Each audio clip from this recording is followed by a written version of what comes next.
In the pursuit of our goals and the matters of the heart, one principle reigns supreme: consistency. In fitness and love, consistency is the secret sauce that keeps the flame alive. It's the daily steps, the small wins, the unwavering commitment to self-improvement. In relationships, it's the little gestures, the regular "I love yous," the quality time spent together.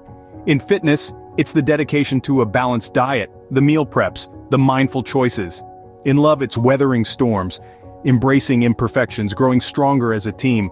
Consistency in fitness is about nurturing not only the body, but also the mind and spirit. In love, it's about dancing through life's ups and downs, hand in hand. It's the satisfaction of reaching a fitness goal that once seemed impossible. In love, it's celebrating the milestones together, cherishing the journey that brought you here.